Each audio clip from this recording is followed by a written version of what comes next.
સુરત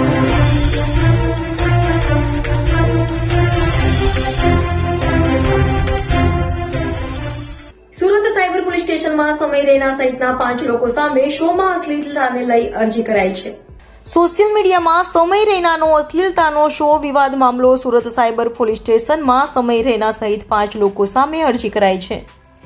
રાષ્ટ્રીય સેના અધ્યક્ષ વિનોદ જૈન દ્વારા સાયબર ક્રાઇમમાં અરજી કરવામાં આવી છે તો ભારતીય ન્યાય સંહિતાની કલમ 79, 196, 296, 299, 305, 54 તથા ઇન્ફોર્મેશન ટેકનોલોજી એક્ટની કલમ 67 મુજબની ફરિયાદ નોંધવાની માંગ કરી હતી અને રણવીર અલ્હાબાદી, આશીષ ચંચલા, અપૂર્વા મકીજા ઉર્ફે રિબોલ કિડ, સમય રૈના અને જસપ્રીત સિંહ સામે અરજી કરવામાં આવી છે તો સુરત અને ગુજરાતના કોઈ શો કરશે તો તેનો વિરોધ કરવામાં આવશે તેમ પણ રાષ્ટ્રીય સેના અધ્યક્ષે જણાવ્યું હતું।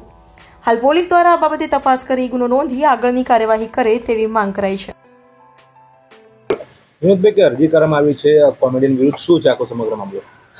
ઇન્ડિયાઝ ગોડ્સ લેટેન્ટ નો એક ટીવી શો છે। એ ટીવી શોમાં રણવીર અલ્હાબાદી, રૈના, અપૂર્વ મકીજા સહિતની ટીમોએ જે મા બાપના સંબંધો ઉપર જે અભદ્ર ટિપ્પણી કરી છે, અશ્લીલતાનો જે ઉપયોગ કર્યો છે, જે ખૂબ જ નિંદનીય ઘટના છે, એને લઈને અમે લોકોએ રાષ્ટ્ર સેના દ્વારા સુરત સાયબર સેલમાં એક ફરિયાદ આપવામાં આવી છે અને આવા તત્વો વિરુદ્ધ કાયદાકીય રીતે પગલાં ભરવાની માંગ કરવામાં આવી છે। કઈ રીતે અશ્લીલતા ફેલાય છે આવા કાર્યક્રમો થકી?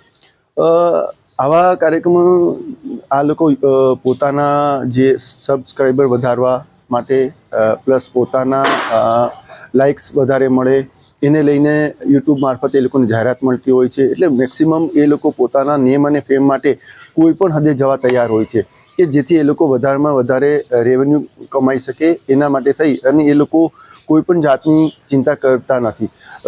માની લે કે ફ્રીડમ ઓફ સ્પીચ છે, પણ ફ્રીડમ ઓફ સ્પીચનો આ રીતે દુરુપયોગ ન થવો જોઈએ।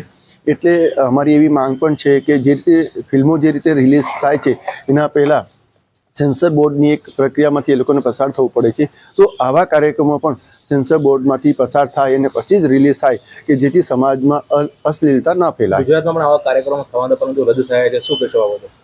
આવા કાર્યક્રમોની જાહેરાત થઈ છે, રદ થયા છે કે નથી એની ચોક્કસ માહિતી હજી આપણી પાસે આવી નથી।